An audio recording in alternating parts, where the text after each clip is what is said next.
आज हम लोग भाग 4 का अध्ययन करेंगे।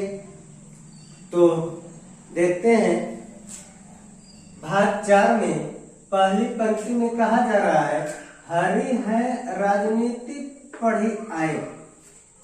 जैसा कि आप सभी जानते हैं, भगवान श्री कृष्ण गोकुल को छोड़कर के मथुरा चले गए और वहां वे राजा बन गए। इधर गोपियां उनकी याद में तड़पती रहती है, तो वे अपने सखा उद्धव को गोपियों द्वारा योग संदेश भेजते हैं। यानी कि योग संदेश मीन्स हुआ कि भगवान श्री कृष्ण यह संदेश भेज देते हैं कि ये गोपियां जो है भगवान के ध्यान लगाएं, ईश्वर की ध्यान लगाएं, ईश्वर की पूजा पाठ करें, यही कार्य करें।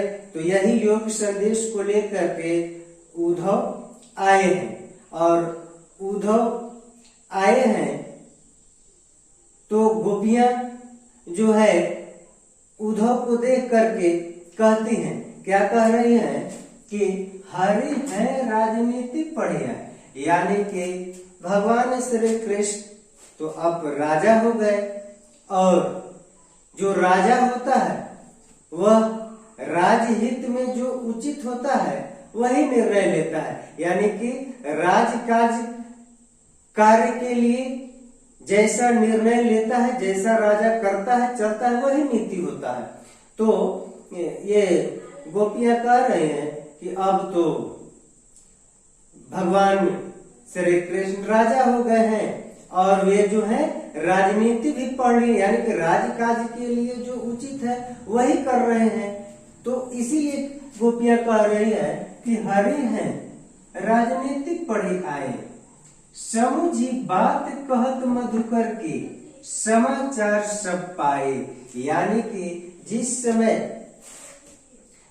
समय उद्धव गोपियों के पास पहुंचते हैं उसी समय एक भौरा आ जाता है और भौरा को ही प्रतीक मान करके गोपियां जो हैं भगवान श्री कृष्ण के विषय में कह रहे हैं। चूंकि प्रत्यक्ष रूप से उद्धव से कहा जाता तो उद्धव को खराब लगता, इसीलिए भौरा को प्रतीक मान करके कहा जा रहा है। कहा तो उद्धव को ही जा रहा है भगवान श्री कृष्ण के विषय में, परंतु भौरा को प्रतीक मान करके सभी बातें गोपियां कह रही हैं। इसीलिए इस पंक्ति में कहा जा रहा है, समुझी बात कहत मधुकर के।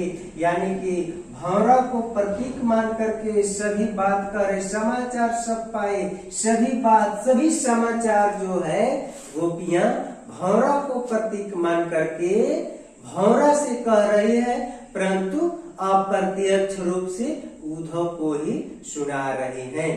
तो अगली पंक्ति में क्या कह रही है गोपियां, एक अति चतुर होते पहले ही।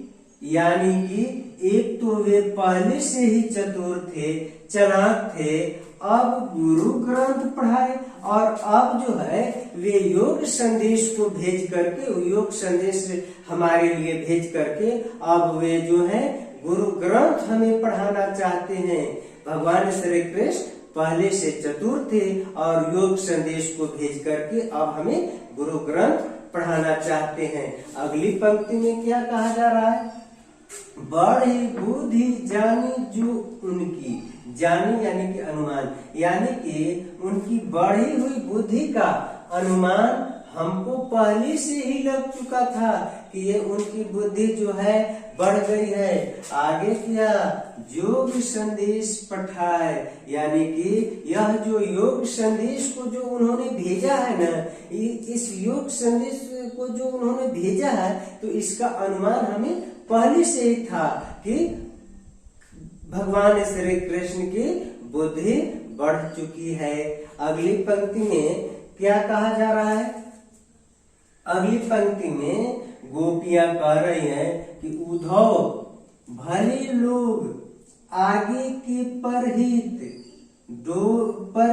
डोलत धाय, यानी कि गोपियां कह रही है कि उद्धव जो भले लोग होते हैं ना, वे दूसरों की भलाई के लिए जो है दौड़ते फिरते थे। यानी कि जो भले लोग, उद्धव से गोपियां कह रही हैं कि जो भले लोग होते थे, यानी कि पहले के लोग जो होते थे, पहले के लोग भले लोग होते थे, अच्छे लोग होते थे, वे दूसरों की भलाई के लिए दौड़ते फिरते थे। परंतु आज के लोग जो है दूसरों की भलाई का ख्याल नहीं रखते हैं, दूसरों को लोग जो है सताते हैं। यह बात कौन कह रही है? तो गोपियां कह रही हैं उद्धव से। और क्या? अब अपने मन फिर पाई हैं, यानी कि अब हम अपने मन को फिर से पा लेना चाहते हैं, ले लेना चाहते। चलत जो होते चुराए, यानी कि जाते समय हमारा मन को जो चुरा ले गए थे ना, उस मन को मैं पुनः वापस पा लेना चाहती हूँ। अगली पंक्ति में कहा जा रहा है कि ते क्यों अनीति करे आपुन जे और अनीति छुड़ाए, यानी कि यानी कि वे क्यों अनीति करें, यानी कि वे हमारे साथ अनीति क्यों कर रहे हैं, अन्याय क्यों कर रहे हैं।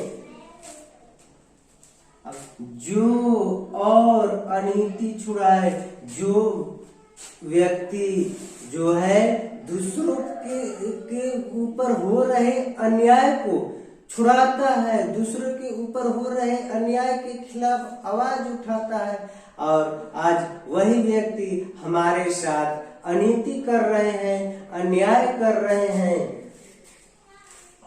और क्या? तो राजधर्म तो यही सूर, यानी कि सूरदास के माध्यम से गोपियां कह रही हैं कि राजधर्म तो यही होता है, राजा का धर्म तो यही होता है, जो प्रजा न जाहि सताए, यानी कि राजा का धर्म यही होता है कि प्रजा को न सताया जाए। सूरदास के माध्यम से गोपियां कह रही हैं कि राजा का धर्म, राजा का कर्तव्य यही होता है कि वह अपने प्रजा को सताए नहीं, परंतु वे तो हमारे राजा हैं और राजा बनकर के भी हमें सता रहे हैं। तो राजा का यह धर्म ऐसा नहीं होता है। इस तरह से सूरदास द्वारा रचित पद भाग 4 समाप्त होता है। आप सब इसे अच्छी तरह से समझ चुके होंगे, हमें आशा ही नहीं पूर्ण विश्वास है। आप सबों को बहुत बहुत बधाइयाँ, धन्यवाद।